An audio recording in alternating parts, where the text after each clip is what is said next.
Das Coronavirus. The new coronavirus. 欢迎收看重视。 Количество погибших от коронавирусов превысило. Почти неделю вынуждены жить в зоне вылета.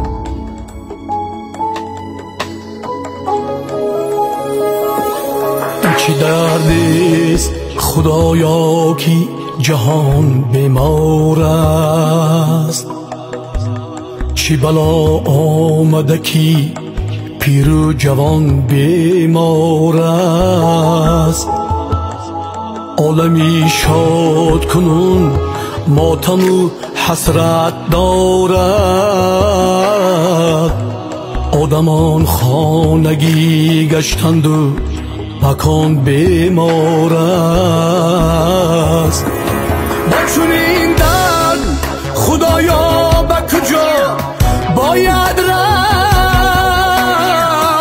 راه بینایی تو ما را به کجا باید رفت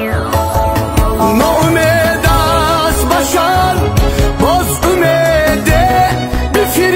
بفریز نفریستی تو دوارا به کجا باید رفت نفریستی تو دوارا به کجا باید رفت ای خدا رحم بکن ای خدا مژده رسان ای خدا رحم بکن ای خدا مژده رسان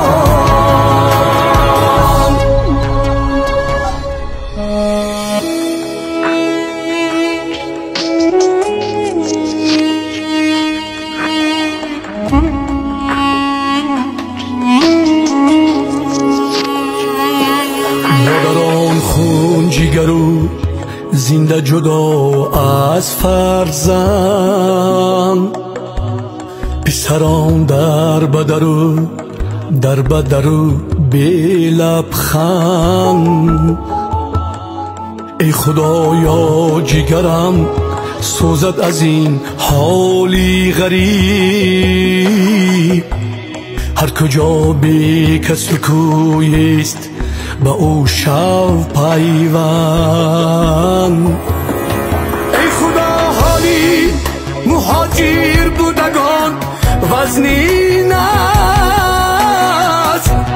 تو ببخشای اگر کی دل ما چیرکین است این بلاها تو خودت دانی زنا پاکی ماست دل اگر پاک شود زندگی هم شیرین است دل اگر پاک شود زندگی هم شیرین است ای خدا رحم بکن ای خدا مژده رسان ای خدا رحم بکن ای خدا مژده رسان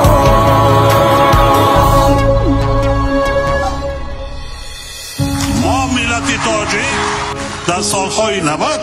بدبختترین سنگین‌ترین روزها را پس سر کردیم انشالله این مشکل های پیش آمده را پس سر میکنیم شکر این ملت و دولت که تو یارش هستی روزی وزنین این دنیا ما کنارش هستی ای خدا دور بکن کلی بلا را از ما بقراری بشر را تو قرارش هستی بقراری بشر را تو قرارش هستی ای خدا رحم بکن ای خدا مژده رسان ای خدا رحم بکن ای خدا